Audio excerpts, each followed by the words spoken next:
Salam alaikum, Monsieur le Président. Monsieur le ministre, si que les collègues des ministres Marlène Dinou, chers collègues Marlène Dinou. Monsieur le ministre, il est quand même curieux que sur une affaire aussi importante, selon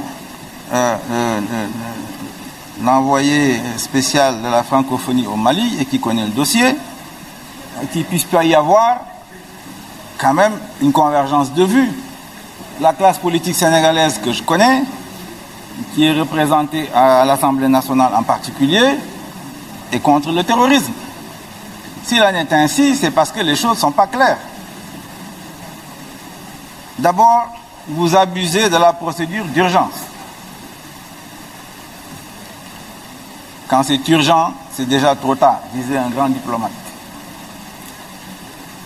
Deuxièmement, je ne vois pas pourquoi, sur une affaire comme celle-là, vous ne pouvez pas vous concerter avec la société civile, les spécialistes du droit, et convaincre les populations, puisque la question du terrorisme, c'est une question des populations, surtout, et aussi.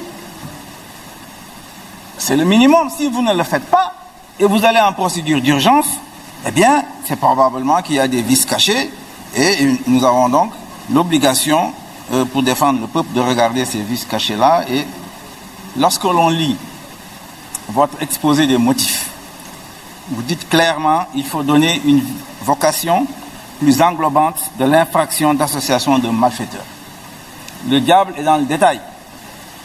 Et franchement, vocation englobante, illimitée peut-être. Peut-être vous croyez être le bon Dieu pour pouvoir croire tout englober. Et c'est là où il y a le problème.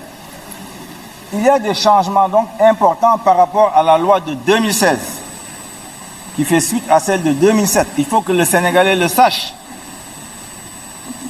Ces changements importants, c'est lié effectivement à la requalification de l'infraction d'association de malfaiteurs. C'est là où il y a le problème. Et aujourd'hui, vous êtes en train de faire un glissement et vous ouvrez la voie pour qu'on puisse confondre demain des troubles à l'ordre public à du terrorisme. Un peu la loi anti-casseurs, elle est aujourd'hui, si on vous laisse faire, ce sera donc une loi contre les terroristes. Alors que ce n'est pas la même chose.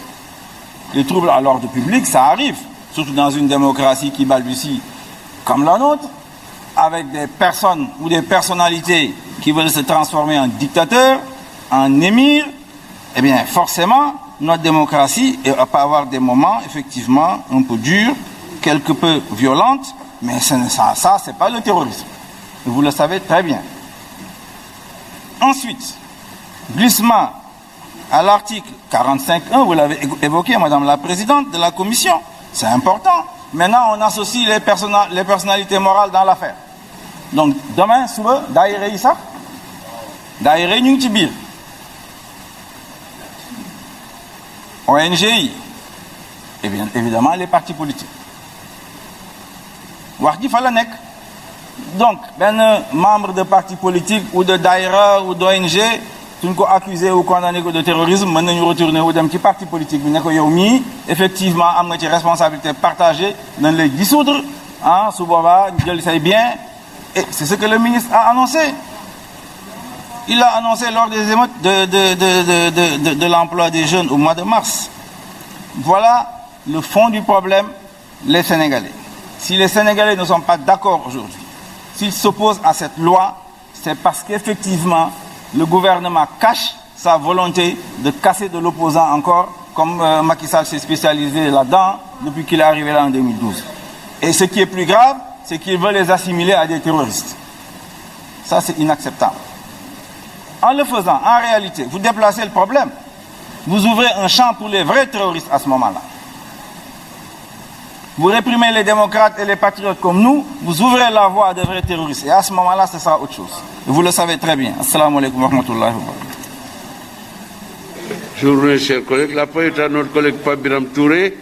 Après lui, ce sera notre collègue El Hadj Mansour Sy.